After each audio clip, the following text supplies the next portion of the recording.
네 안에 사라가 정령 네 아들을 낳는다. 반드시 네 아들을 네 본처 사라가 낳는다. 너는 그의 이름을 이삭이라고 지어라. 이름까지 다 지어줘요. 내가 그와 내 언약을 세우리니 그의 후손에게 영원한 언약이 되리라. 이스마엘에게 이르러는 내가 네 말을 들었나니 내가 그에게 복을 주어 생육이 중다하여 그로 크게 번성케 할지라. 그가 12방백을 낳으리니 내가 그로 큰 나라가 되게 하려니와 내 언약은 내가 명년 이 기한에 사라가 내게 낳을 이삭과 세우리라. 하나님이 아브라함과 말씀을 마치시고 그를 떠나 올라가셨다. 하나님의 사자지요. 결국 하나님께서 아브라함이 낳을 이삭을 세워가지고 큰 민족을 12방백 그러니까 12방백이란 12지파를 말하는 거죠. 그렇게 그런데 그 이삭이 결국 아브라함의 받은 바 그 3대 언약, 아브라함이 받았던 언약을 이삭이 계속해서 계승하게 되지는 겁니다.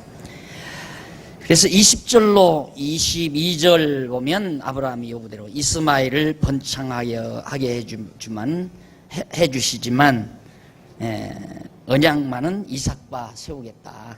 그래서 다만 이스마엘은 하나님께서 그 자손을 계속 번창을 시키고 왕성케나 하지만은 아브라함과 맺었던 그 언약을 계승시키는 것은 이삭에게 해주겠다. 그런 뜻으로 언약을 해 주신 겁니다. 그러면서 이제 147페이지 17장 23절로 27절 여호와의 명대로 아브라함과 모든 남자가 급기야 할례를 받았습니다. 그러니까 이제 언약자손이라는 증표죠. 하나님과 아브라함과는 또 그 아브라함의 자손과는 언약을 맺은 백성이다 라고 하는 증표, 그것이 할례의 흉터라는 것을 기억을 하시면 되겠습니다. 그 다음은 18장 하단에 나오죠. 147페이지 18장 1절로 8절 아브라함이 나타난 3명의 여호와의 사자를 접대합니다. 여호와께서 그 만물의 상수리나무, 그러니까 만물의 상수리나무란 상당히 이제 견고한 나무, 참나무니까 나무가 자라난다고 하는 것은 땅이 사람이 살 만한 터전을 의미하는 거죠. 그래서 그런 지역에서 이제 아브라함이 이제 생활해 가는데 거기에 이제 하나님의 사자가 나타났어요.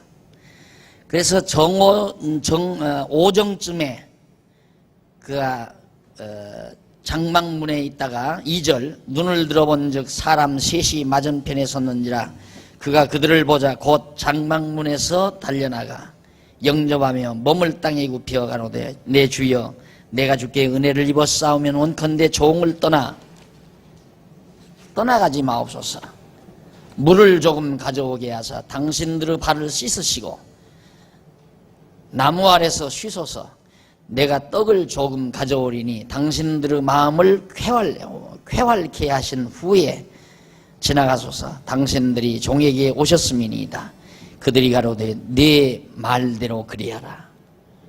아브라함이 자기 거처에서 지나가는 새 천사를 본 거예요. 쉽게 말하면 새 천사를. 근데 사람이죠. 사람으로 나타난 천사를 보고 아브라함이 극진히 접대했다는 거죠. 이런 데를 이제 목회자들이 잘 이용하는 겁니다. 손님도 접대 잘해라. 그리고 주의 종들이 가면 잘 영접해라. 그래야 복을 받는다. 이런 얘기가 이제 이런 걸 근거로 해서 얘기하는 겁니다. 그러니까 진짜 참 말이 안 되는 말들을 그렇게 해도 성도들은 아멘 하고 다 받아들이니까 한국교회가 목회를 할 만하다니까.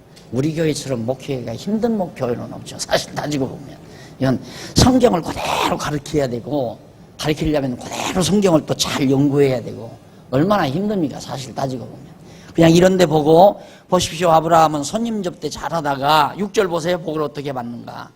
아브라함이 급히 장막에 들어가 사라에게 이르러 이르되 속히 고운 가로새 스와를 가져다가 반죽하여 떡을 만들라 하고, 아브라함이 또 짐승떼에 달려가서 기름지고 좋은 송아지를 취하여 하인에게 주니 그가 급히 요리한지라. 아브라함이 버터와 우유와 하인이 요리한 송아지를 가져다가 그들 앞에 진설하고 나무 아래에 모셔 섬에 그들이 먹으니라. 대접을 아주 정성껏 잘했습니다. 짐승도 제일 좋은 거 잘 잡아서 좋은 고기로 잘 대접을 했다 하는 얘기죠. 자, 그 다음 이제 9절로 15절 보면 18장 49페이지, 149페이지. 하나님께서 여호와께서 사라에게 아들이 있을 것을 언약합니다. 또 자, 그렇게 대접을 했더니만 하나님께서 사라에게 아들 준다는 복을 줬다는 거죠. 그러니까 주의 종 대접자라면 다 복을 받게 돼 있다. 이 얘기가 이제 이 부분에서. 그러니까 전체 성경의 흐름에 보면 그건 아니잖아요. 그게 아니고 사라에게 복을 주는 것은 정해진 거예요. 대접 안 해도 상관없어요.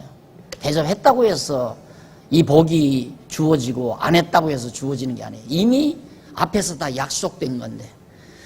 그래서 그들이 아브라함에게 이르되 네 아내 사라가 어디 있느냐 대답하되 장막에 있나이다. 그가 가라사대 기한이 이를 때에 내가 정령 내기로 돌아오리니 네 아내 사라에게 아들이 있으리라 하시니 사라가 그 뒤 장막문에서 들었더라. 이 얼마나 큰 축복을 받았느냐 이거야. 주의 종 하나님의 종들을 영접하고 대접하고 얼마나 큰 축복을 받았느냐. 맞잖아요. 요 부분만 딱 읽고 성경을 강의하면 틀림없이 맞는 얘기예요. 그런데 성경을 조금만 더 알고 보면 전혀 안 맞는 소리죠.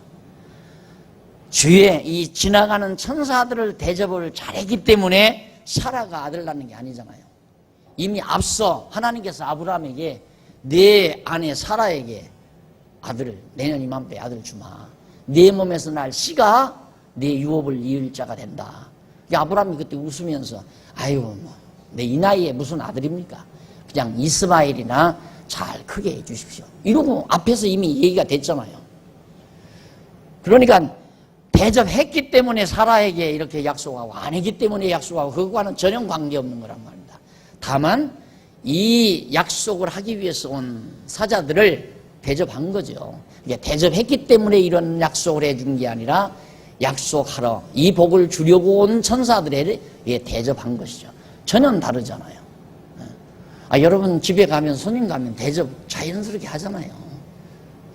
서령보 장로님들, 권사님들, 목사님들이 여러분 집에 혹시 무슨 신방가게에서 갔으면 그냥 대접하는 게 인간의 상례 아니에요.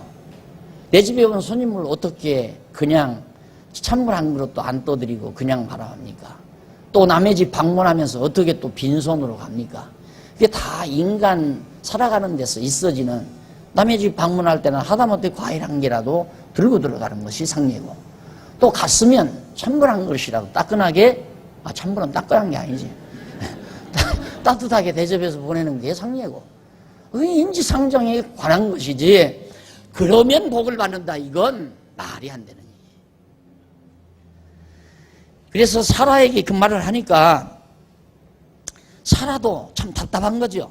장막 뒤에서 이렇게 들어봤어요. 들었는데 11절에 보면 아브라함과 사라가 나이 많아 늙었고 사라의 경수는 끊어졌는지라 사라가 속으로 웃고 이르되 내가 노쇠하였고 내 주인도 늙었으니 내가 어찌 낙이 있으리요. 아무런, 내가 자식을 낳을 수 있는 낙이 어떻게 내게 있겠는가. 아무런 낙도 없다. 여호와께서 아브라함에게 이르시되 사라가 왜 웃으며 이르기를 내가 늙었거늘 어떻게 아들을 낳으려 하느냐. 우리 하나님께서 왜 저 사라 웃는다느냐, 사라가 왜 저렇게 웃고 있느냐라고 물으니까 여호와께 능치 못한 일이 있겠느냐. 내가 하면 다 할 수 있다. 기한이 이를 때 내가 내게로 돌아오리니 사라에게 아들이 있으리라. 사라가 두려워서 승인치 아니하여 가로되 내가 웃지 아니하였나이다. 웃어놓고 두려웠단 말입니다. 장막 뒤에서 웃었으니까 하나님이 못 볼 줄 알았지만 다 보고 왜 저렇게 사라 웃는다느냐. 나를 우습게 보는 거 아니야. 내가 전능자 아니냐 하나님께서 그 말이에요. 바로 이 부분입니다. 예, 참 하나님도 얼마나 좋아요. 사라가 한 그냥 20대 중반, 30대 초반, 30대 전후에 한참 힘이 좋을 때 그때 아이를 가져서 자녀를 낳으면 얼마나 아이도 튼튼하고 건강하겠습니까? 그런데 왜 다 늙은 다음 90세가 대진 이 사라에게 아들을 왜 주는가? 바로 하나님의 능력으로 되는 일을 깨달아 알게 하기 위해. 그게 전부 하나님이 해가시는 일이에요. 그래서 뭔 일을 인간의 힘으로는 도저히 안 되게 만들어 놓고 되게 해가시는 것은 나를 나되게 깨달아가게 하시려는 하나님의 섭리고, 인간의 노력대로 잘 되지는 것처럼 보여지게 하는 것은 제 능력으로 되는 줄로 알고 오만 방자에서 하나님을 점점 멀리 떠나가게 만드는 하나님의 섭리고, 이것이 하나님께서 보편적으로 해가는 하나님의 섭리 방법입니다. 그러니까 자기 능력, 자기가 계획하는 대로 모든 일이 잘 되는 것이 좋은 것만은 아니에요. 그것이 바로 항상 그렇게 되면 나를 누가 내가 참 잘난 사람이다, 내 실력 참 좋다, 지금 내가 이만큼 이루는 것도 내 능력으로 되는 것이다, 이 사람이 하나님 인정하겠어야 안 되죠. 그런 걸 하나님께서는 다 묵살시켜버리고 도저히 인간의 힘으로는 불가능하게. 사라도 인정하잖아요. 내가 어찌 지금 다 끝나는데 내가 어떻게 오죽하면 무섭겠어요. 가소로우니까 믿어지지 아니하니까 웃은 거란 말입니다. 그럴 때 하나님이 가능하게 하는 거예요. 그래서 하나님의 능력을 보여주려는 것이죠. 자, 그렇게 해서 넘어갑니다. 넘어가서 자, 일단 그렇게 언약을 받았는데 18장 16절로 19장까지 보면 152페이지 양쪽 가로 2번입니다. 소돔성에 대한 심판입니다. 하나님께서 소돔성에 대해서 심판한. 아까 그 소돔 고모라성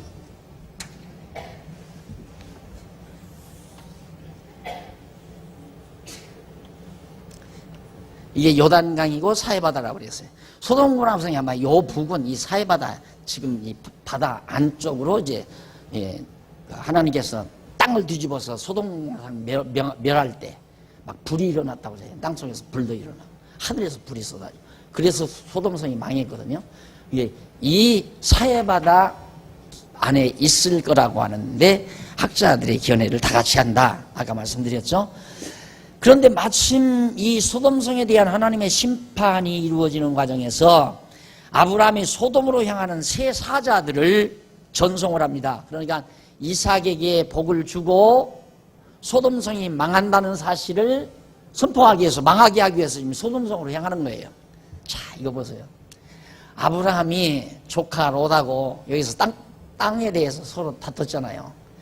아브라함이 조카 롯에게 네가 우하면 나는 좌하고 네가 좌하면 나는 우하리라. 그런데 조카 롯이 이쪽 들을 욕기내가지고 결국 소돔성을 택했다 이 말이에요. 그런데 망하잖아요. 소돔성이 망하잖아요. 아브라함이 이리로 갔으면 어떨 뻔했어요. 만약에 아브라함이 이리로 갔으면 소돔성 또 하나님이 안 망하게 하겠죠. 근데 이리로 가게 하시질 않아요. 왜? 이 땅이 아브라함에게 주어진 약속의 땅이니까 아브라함은 천하없어도 여기 머물게 하기 위해서 소돔성으로 조카 롯의 마음이 움직여서 가게 하신 거란 말입니다. 그래서 거기가 이제 소돔성이 망하게 할 것을 겨우 어떻게 전쟁에서 포로로 잡혀간 조카 롯을 찾아다가 거기서 살게 해놨는데 새 천사가 이제 소돔성 멸망한다는 사실을 멸하게 하려고 가는 도중이란 말입니다. 17절로 21절 보면 하단에 여호와께서 소돔성의 일을 아브라함에게 다 알게 해줘요. 자, 소돔성이 너무너무 지금 패역했다. 죄가 관영하고. 그래서 거기 다 진멸하려고 지금 내가 가는 중이다 그 말이에요. 소돔성을 전부 멸망시키려고 우리가 가고 있는 거다. 새 천사가.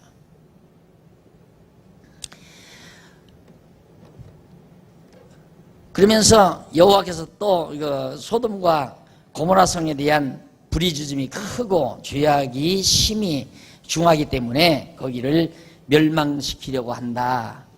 그러면서 내가 이제 내려가서 그 모든 행한 것이 과연 내게 들린 부르짖음과 같은지 그렇지 않은지를 내가 조사하려고 지금 천사들이 거기를 가겠다 하는 얘기입니다. 그 말을 아브라함이 들었잖아요. 아브라함이 듣고 154페이지 18장 22절로 33절 거기 나옵니다. 아브라함이 소돔성에 대한 용서를 하나님께 구해요. 하나님, 이 소돔성 망하면 어떡합니까? 해가지고 22절로 26절에 보면 밑에서 일곱째 줄 거기 보면 여호와께 첫 번째로 의인 50인이 있으면 소돔성을 멸하지 마시라고 간구를 했어요. 여기 이 소돔성에 의인 50명 50명 있으면 멸하지 마십시오 그러니까 50명 있으면 멸하지 않지. 근데 여기서 의인이란 말, 이 의인하면 우리는 탁 듣는 것이 도덕적으로 윤리적으로 하자없는 사람 이렇게 알면 안 돼요. 여기서 말하는 의인이란 하나님이 좋아서 선택한 백성, 택한 백성을 말하는 거예요. 택한 백성 50명 있으면 절대 안 망이죠.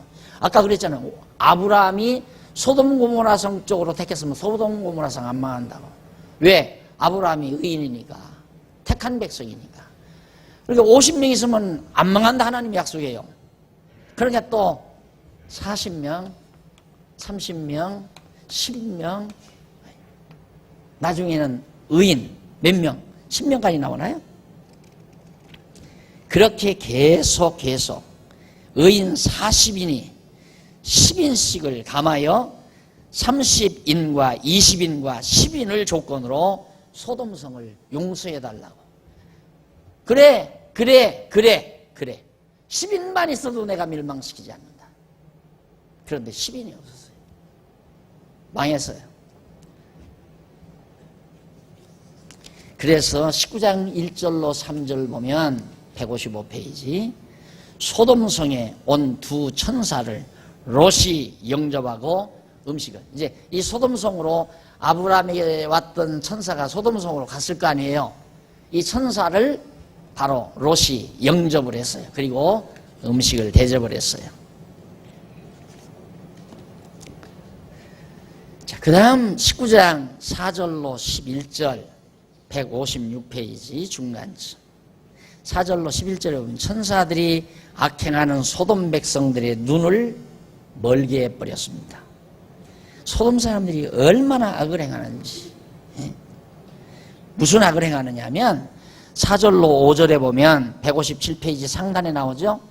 소돔 백성들이 롯에게 그의 집을 에워싸고 두 천사를 상관하기 위해서 끌어내달라는 거예요. 예, 롯이 자기 집안에 이제 두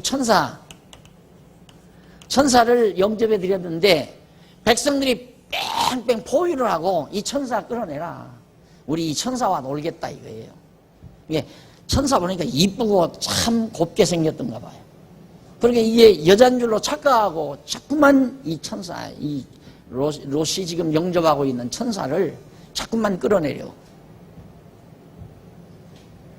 그래서 6절로 8절에 보면 두 천사 대신에 롯이 자기의 두 딸을 주기로 그렇게 하면서 그들의 악행을 만류를 했습니다. 그러지 말아라. 얘들은 하나님의 사자들이다. 차라리 내 딸을 너희들이 데리고 놀아라 하고 딸 둘을 주기로 하면서 만류를 서둡니다. 그때 두 천사가 롯의 만류를 거절하면서 반항하는 소돔 백성들의 눈을 다 멀게 만들어 버렸어요. 그러니까 얼마나 이 조카, 아브라함의 조카 롯이 천사를 보호하려는 열정은 좋죠. 그러나 자기 딸 둘을 내준다니까 그걸 못하게 만들어 놓고 거기 둘러싼 모든 소돔 성민들의 눈을 멀게 만들어 버리는.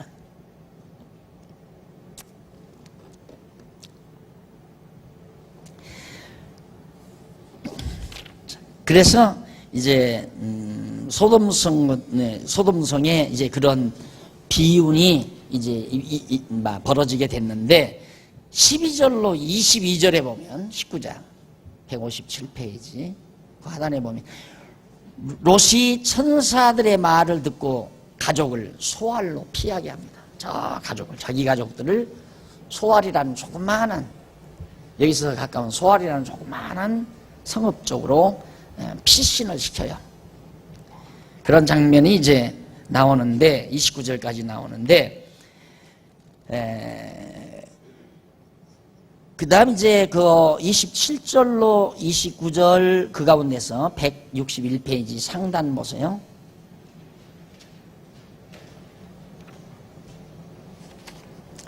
하나님께서 이제 그 앞부분 23절 26절에 보면 이 땅을 소돔과 고모라 성을 완전히 유황불로 다 태워서 멸하겠다고 하는 그런 사실을 이제 반포를 합니다.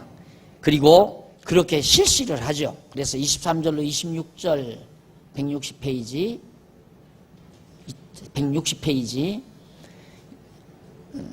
23절로 26절 거기 보면 소돔과 고모라의 유황과 불을 내려 그 성들과 온 들과 모든 백성을 멸하시고 롯스 아내는 뒤를 돌아보았기 때문에 소금 기둥이 되게 만들어 버리시는 내용이 바로 26절까지 나와요. 그러니까 하나님께서 막 이 소돔 고모라 성에 유황불을 내서 막 다 태워버리니까 도망을 가요. 롯과 모든 가족이 이제 두 딸하고 자기 아내하고 도망을 가는데 롯이 아마 소돔 고모라 성에서 잘 살았나 봐요. 그 살림살이가 얼마나 아깝겠어요. 장롱에 금붙이도 아깝고. 그러니까 도망을 가다가 뒤돌아보지 말고 도망치라고 그랬는데 가다가 뒤를 돌아봤어요. 뒤를. 이렇게 돌아보니까 바로 돌아보자마자 그냥 뻣뻣이 굳어버린 거죠. 그래서 결국 소금 기둥이 되고 말았다. 아내가 없어져 버렸죠. 그래서 결국 롯은 두 딸만 데리고 소알로 가게 된 겁니다. 그러자 19장 30절로부터 38절 롯의 두 딸이 아비와 상관하여 각각 아들을 낳는 그런 참 우스꽝스러운 일이 벌어지고 말아요. 자, 도망쳐서 소돔성 다 망했죠. 아내 죽었죠. 아내 소돔 소기둥 돼버렸죠. 소알이라는 데로 가서 이렇게 지나보니까 참 한심하다 말입니다. 그러니까 롯이 술을 실컷 퍼먹고 깊이 잠들어 버렸어요. 그냥 막 괴로우니까. 그러던 차 두 딸이 걱정이라 이제는 아무도 없고 다 소돔 성민도 다 죽고 인종도 없는데 우리 이러다가는 그대로 죽지 않느냐, 이러다가는 우리가 다 멸종되지 않느냐 이래가지고 두 딸이 술 취한 아버지와 서로 교대로 서로 상관해가지고 아들을 낳는데 그 아들이 바로 모압과 암몬 족속의 조상이 된 겁니다. 아까 말했듯이. 그래서 이들이 이 지역에 모압, 암몬, 모압과 암몬 족속들이 이제 이 지역에 이렇게 자리하고 살게 된 거예요. 그 후손들이 롯의 후손들이 퍼져가지고. 그러니까 원래 아브라함하고 땅 차지할 때 욕심냈던 자리를 롯의 후손이 차지하고 살긴 했어요. 그런데 이들이 나중에 이제 이스라엘 백성들 애굽에서 돌아올 때 모세가 여기서 이제 마지막 모세가 죽잖아요. 이게 모압 평지라고 그러죠. 모압인들이 살고 있는 땅의 평지라 그래서 모압 평지라고 얘기를. 이때 이제 이스라엘 백성들 아브라함의 후손이죠. 아브라함의 후손들이 여기를 지나가려니까 죽어도 못 지나가게 했잖아요. 그래서 전쟁에서 다 뺏어버리고 말았어요. 그게 이제 모압과 암몬족 속의 조상의 근거 내용이 바로 30절로 38절까지 소개됐습니다. 자, 그러면 우리가 여기서 정말 하나님께서 이렇게 묘하게 하나님이 언약한 땅 아브라함의 후손에게는 이 땅에는 전쟁도 없잖아요. 멸망도 없잖아요. 그런데 이쪽에는 하나님께서 모진 전쟁과 징벌 이런 것들이 계속해서 있는 대목을 우리가 알 수 있습니다. 그 다음 이제 163페이지 보면 위에서 두 번째 줄 양쪽 가로 3번 나와요. 거기는 그랄왕에 대한 제압입니다. 그랄왕. 그 제압하는 내용 중에 1절로 3절에 보면 20장 1절로 3절에 보면 하나님께서 사라를 아내로 취한 그랄왕을 저주합니다. 또 그래요. 그러니까 이 사라는 꽤 늙었는데도 이뻤던가 봐요.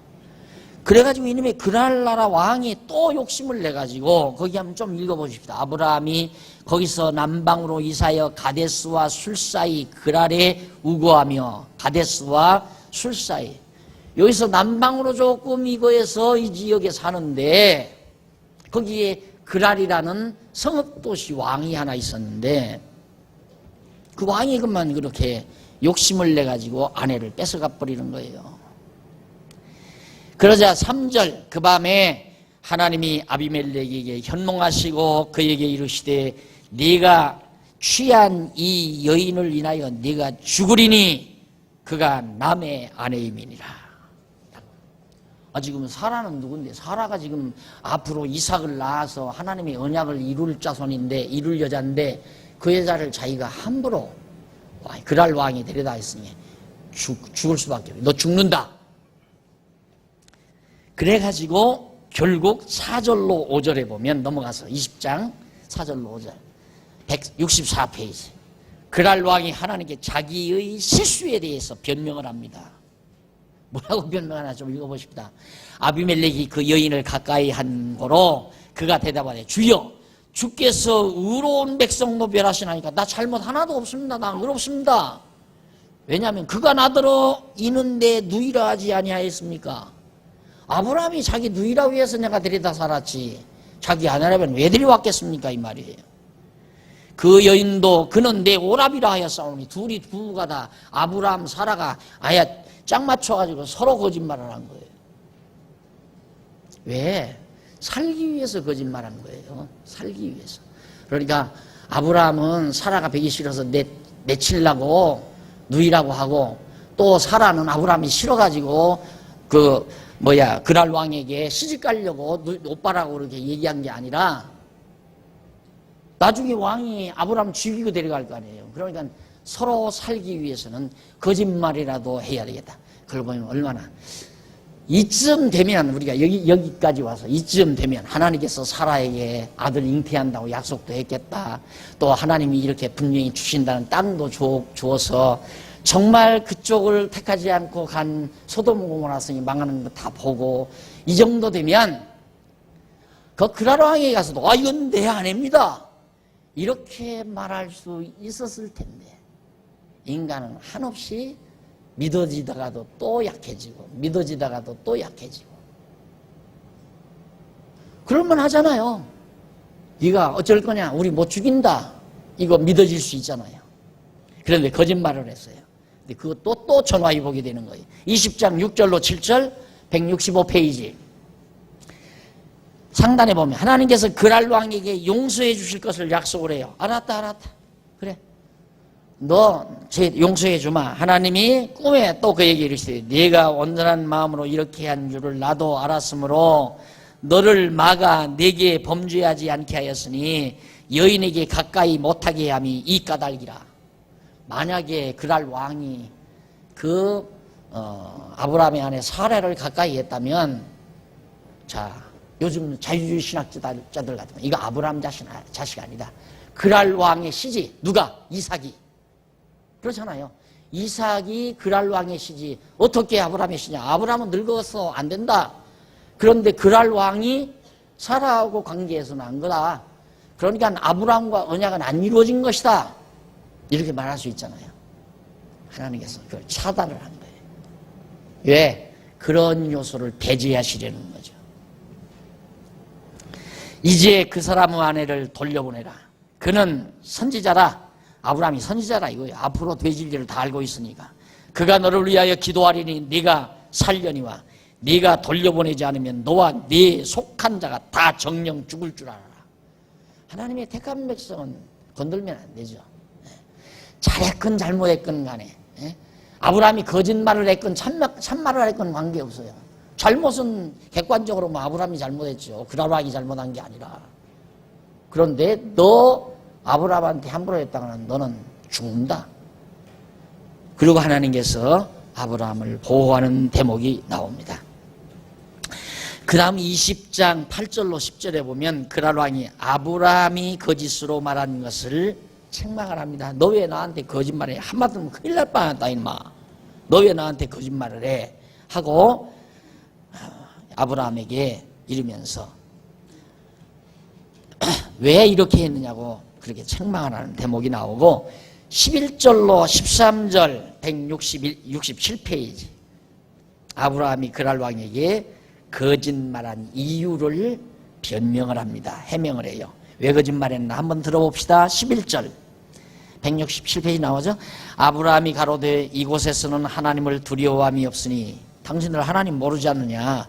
내 아내를 인하여 사람이 나를 죽일까 생각하였으며 사실대로 당신들 하나님 모르니까 하나님을 알면 나를 안 죽이겠지만 하나님 모르면 날 죽일 거 아니냐. 이것도 아브라함 자기 생각이에요.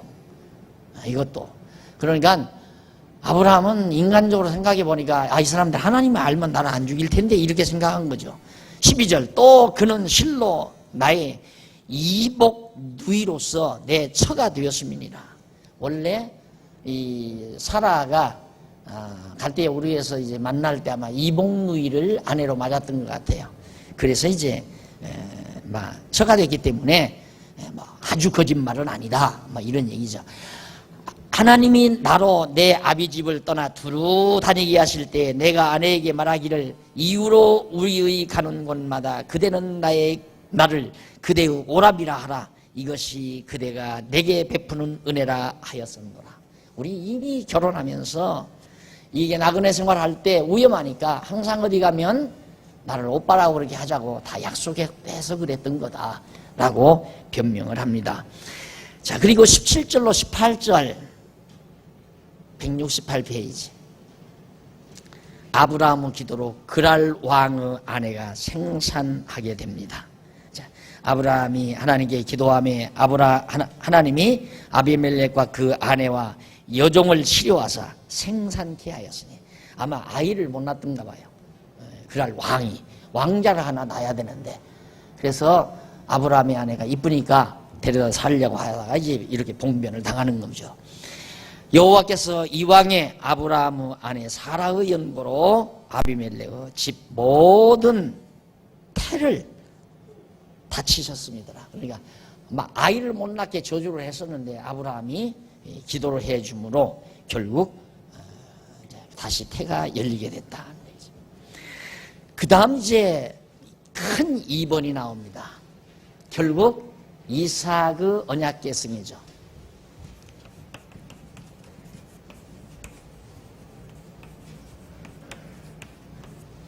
이삭의 언약 계승 이것이 21장부터 26장 21장에서부터 26장 뭐 하나 찾아봐야죠. 이것이 가로 없는 2번이니까 가로 없는 1번이 뭡니까?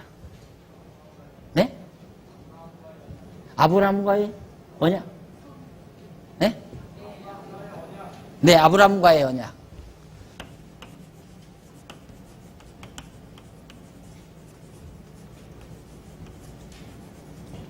몇 장입니까? 10?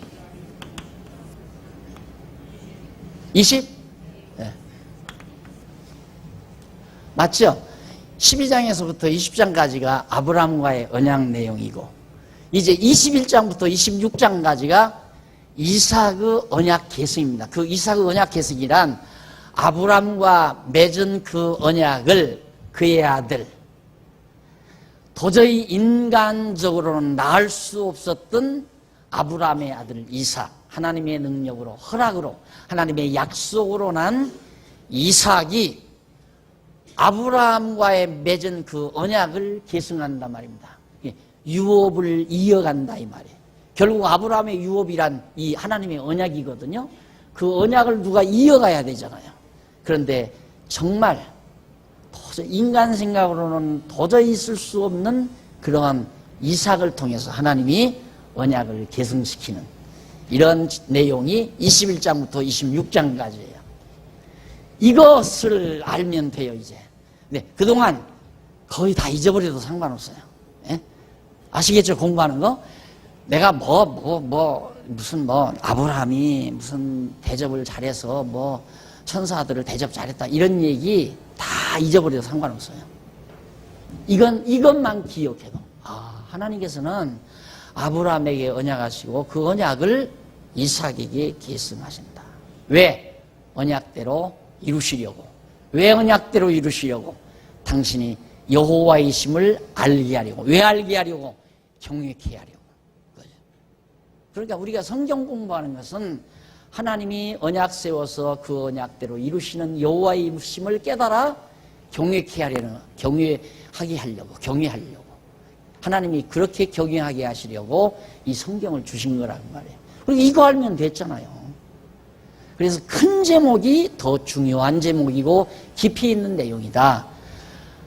자, 동그라미 안에 1보다도 양쪽 가로 1보다도 한쪽 가로 1보다도 가로 없는 1번 가로 없는 2번이 더 깊이 있고 중요한 내용이다. 이것만 여러분들이 아신다면 아주 핵심적인 내용을 지금 이제 20장까지는 우리가 공부했으니까 아브라함과 하나님이 이렇게 언약을 맺었구나.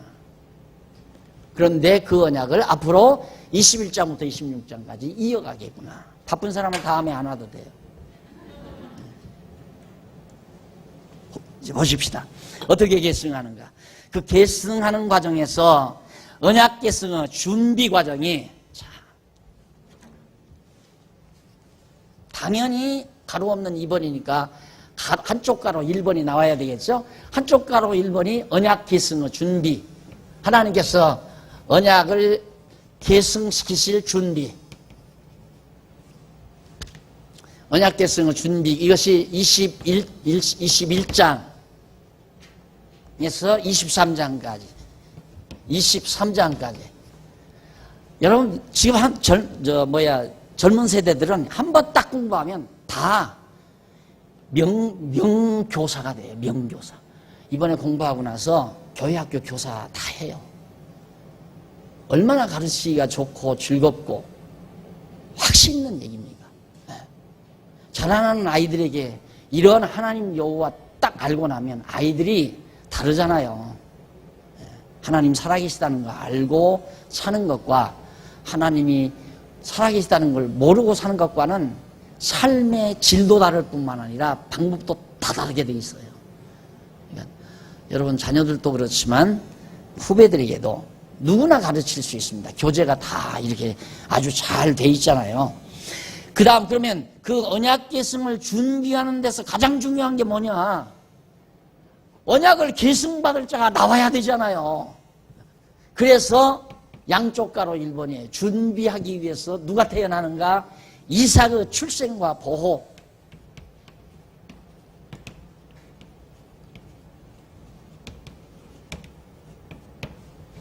(21장)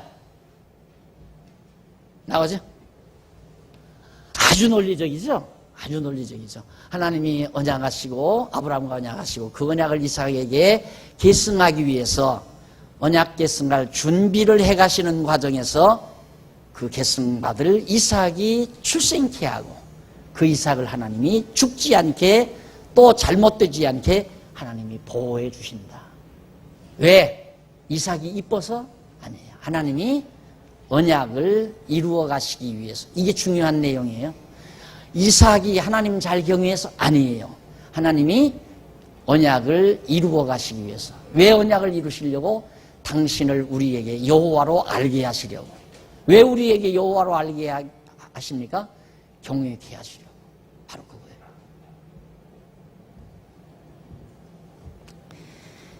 자, 그러면 거기 21장에 보면 1장 1절로 7절에 보면 아브라함 안에 사레가 결국 이삭을 낳아서 할례를 행합니다. 하나님의 약속대로 이삭이 출생하게 돼요. 그 낳은 아들 곧 사라가 자기에게 낳은 아들의 이름을 하나님께서 지어준 대로 이삭이라고 그렇게 했습니다. 그리고 많은 사람들이 얼마나 축복을 했는지 몰라요. 그리고 6절에 보면 사라가 가로되 하나님이 나로 웃게 하시니 듣는 자가 다 나와 함께 웃으리로다.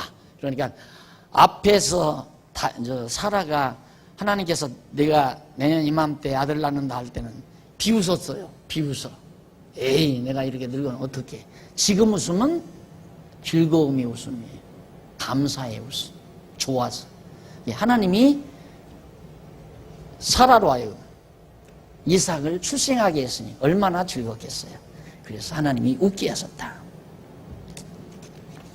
자, 넘어갑니다.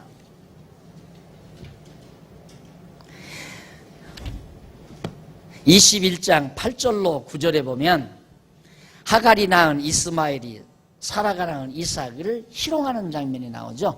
아이가 자라매 젖을 떼고 이삭의 젖을 떼는 날에 아브라함이 대연 잔치를, 아마 돌잔치겠죠. 젖 떼는 날 잔치를 베풀었는데 사라가 보니까 아브라함의 아들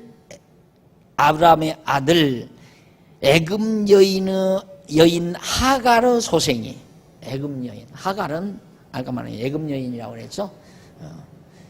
그러니까 함의 자손의 여자예요. 그러니까 얼굴이 검은 여자. 예, 하갈의 소생이 이삭을 희롱하는지라. 잔치날 누구를 위한 잔치? 이삭을 위한 잔치 아니에요? 돌잔치나 같이요. 젖대는 날 했으니까. 그러니까 이스마엘이, 그 종의 여자가 난 이스마엘이 질투가 생겼겠죠. 희롱했다고, 놀려먹었다고 그랬어요. 못생겼다든가 바보같이 생겼다든가. 그러니까 아기가 울고 괴로워할 거 아닙니까? 이걸 사라가 본 거예요. 눈에 불통이 튀죠. 저거 못된 거 봐라. 그래가지고 10절, 13절 75페이지, 175페이지. 아브라함이 하갈과 그의 소생 이스마엘을 내쫓아버립니다. 그래서 아브라함에게 이 사라가 고발을 해요. 보니까 저 이스마엘 놔뒀다가는 이삭 큰일 나겠다. 이제 조금 했을 때 저런 정도인데 보안이 틀림없이 여기에서 이루어놓는 모든 기업들, 지금 이때쯤은 아브라함이 거부 안 해요. 큰 부자란 말입니다. 재산도 그렇고 지금 앞으로 이 모든 땅도 다 하나님이 아브라함의 후손에게 주기로 약속을 했는데 저 이스마엘 저놈이 나중에 커가지고 이삭 죽일지도 모르잖아요. 이 사라가 고발을 해서 내쫓자고 그랬어요. 그러니까 아브라함이 그러자고. 그렇게 해서 이스마엘하고 사라를, 자, 여기서 여기가 이제 아라비아, 이쪽에 아라비아 사막 있잖아요. 아라비아 사막 쪽으로, 이쪽으로 내쫓아버린 거예요. 이스마엘, 이게 이스마엘 족속의 조상이 된 겁니다. 이 아라비아 사막 쪽에서 사는 이 유랑민이죠. 유랑민.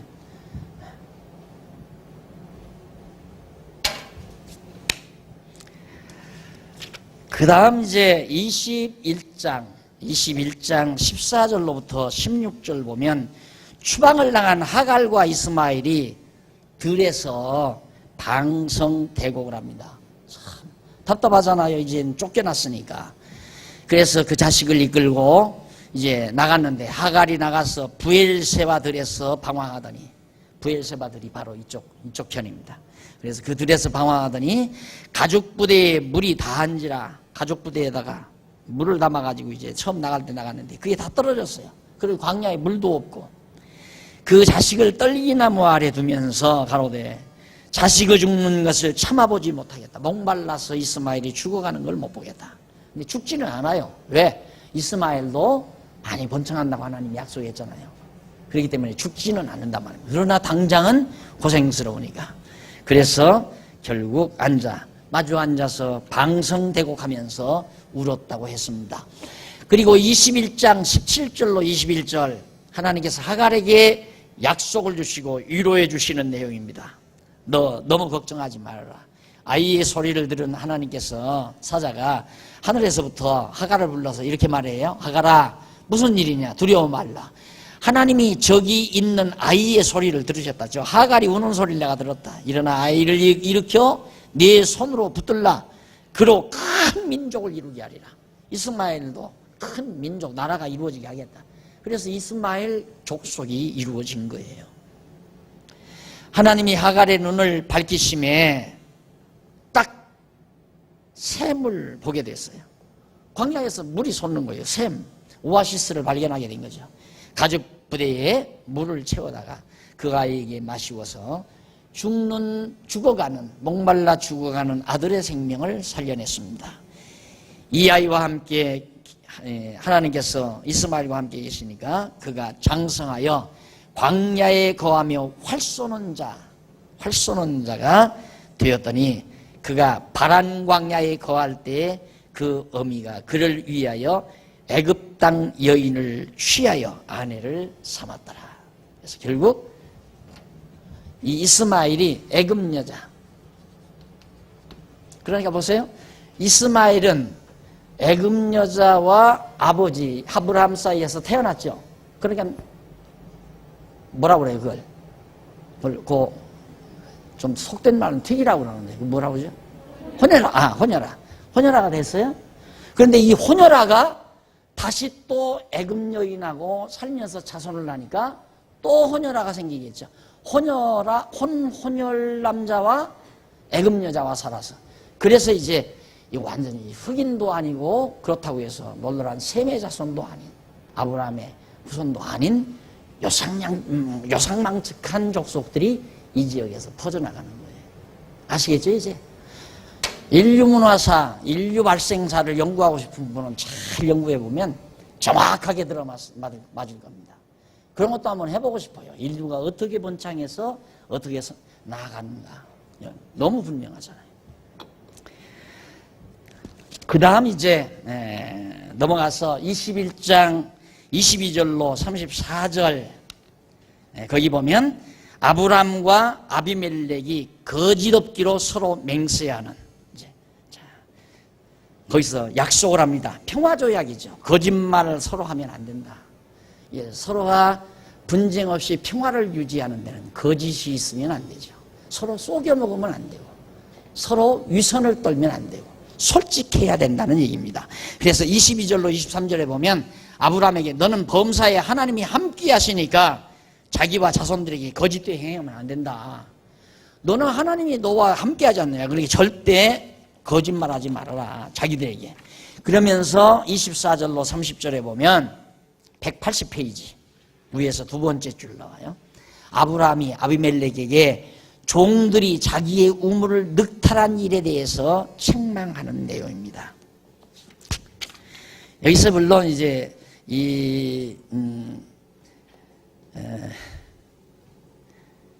아비멜렉과 그 아브라함 사이에 아내를 과거에 취했던 여자는 사람 아니에요. 그 아비멜렉이. 그러니까 아브라함의 거짓말 때문에 한번 호되게 당하고 나서 정말 조심해야 되겠다. 그러니까 너하고 우리는 이제 전쟁도 하지 말고 좀 우리 화목하면서 잘 살자. 이런 의도로 지금 얘기를 하는 거예요. 그러면서 이제 24절로 30절에서 종들이 자기 유물을 늑탈한 일에 대해서 서로 아비멜렉하고 여기 아비멜렉하고 이제 아브라함의 종들이 우물 하나 놓고 서로 싸운단 말입니다. 양미를 이끌다가 목이 말라 양에 물을 먹이는데 물을 내 양 먹이겠다 이런 걸로 이제 분쟁이. 그게 전쟁 아니에요, 지금으로 말하면. 그래서 그런 것 다 이제 책망을 하면서 암양 새끼 7마리를 그에게 주면서 우물을 판 증거를 삼을 것을 요구합니다. 새끼 암양을 이제 대금으로 주면서 우물을 우리가 팠다. 이걸 증거로 삼자. 그래서 이 우물은 내 것이다. 이런 얘기죠. 그러면서 31절로 34절 아브라함과 아비멜렉 두 사람 사이 서로 언약을 세운 후에 아비멜렉은 블레셋 족속 땅으로 가고 아브라함은 우물이 있는 브엘세바에서 영생하시는 하나님 여호와의 이름을 불렀다고 그랬습니다. 이 블레셋 땅이죠, 여기가. 아비멜렉은 이 땅으로 가고 부엘세바 하나님의 언약의 땅, 여기에서 살면서 여호와의 이름을 불렀더라. 다시 나오죠. 여호와의 이름을 불렀더라. 이건 그게 안 잊어버리고 있다 이거예요. 언약대로 이루어 주시는 하나님께서 어쩌면 이렇게 약속대로 이 땅을 나에게 주십니까? 해서 여호와의 이름을 다시 한번 불렀다 하는 것이 오늘까지 공부한 21장까지의 내용입니다. 다음 시간 우리 22장 공부하도록 약속하고 오늘 강의 여기서 마무리합니다. 기도하십시다. 살아계신 하나님 아버지, 살아서 오늘 우리 인류의 역사와 생명을 주장하시는 하나님의 크신 능력과 권능을 오늘 또 하나님의 말씀을 통해서 확인했습니다. 언약 세우시고 언약대로 이루어 가심으로 전능자임과 모든 범사가 하나님의 주관 속에서 이루어진다는 사실을 오늘 우리들로 하여금 다시 한번 확인케 하심을 감사드립니다. 우리의 어리석었던 지난날의 생각과 행동 하나하나 점검해 주셔서 슬기롭고 지혜로운 삶을